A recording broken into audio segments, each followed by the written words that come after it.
వాల్మీకి సంస్కృతంలో రామాయణాన్ని రచించాడు.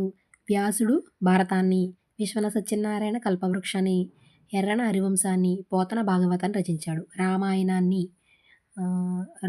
రామాయణము ప్లస్ ని అన్నిటికి కూడా మనకి నీ చివరొస్తుంది.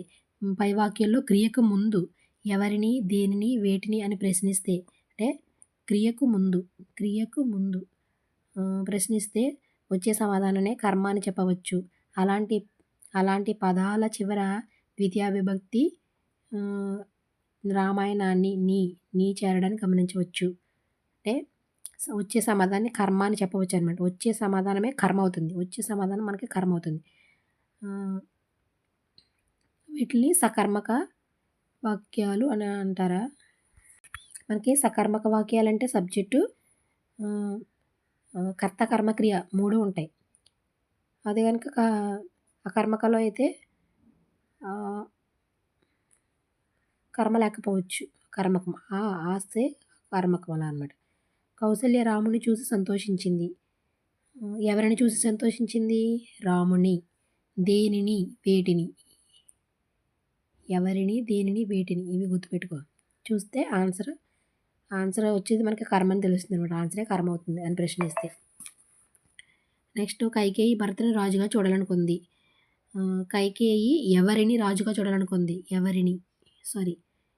ఓకే, ఎవరిని, దేనిని, వేటిని ఇవి చూసుకోవాలి మనం ఈ మూట్లు. శత్రుఘ్నుడు శత్రువులను జయించాడు.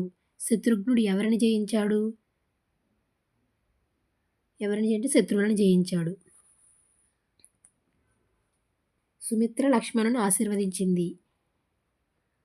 ఎవరిని ఆశీర్వదించింది? ఎవరిని అంటే లక్ష్మణుని ఆశీర్వదించింది. ఎవరిని అంటే దేనిని, వేటిని. ఎవరిని, దేనిని, వేటిని.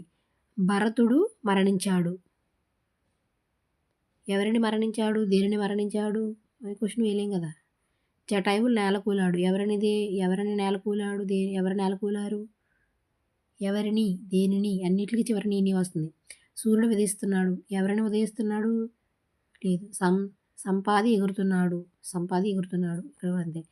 దేనిని, వేటిని అనే పదాన్ని ఉపయోగించినప్పుడు ఎలాంటి సమాధానం రావాలంటే కర్మ లేదని అర్థమైంది. వీటికి కర్మ లేదనమాట. అందువలన అకర్మక వాక్యాలు.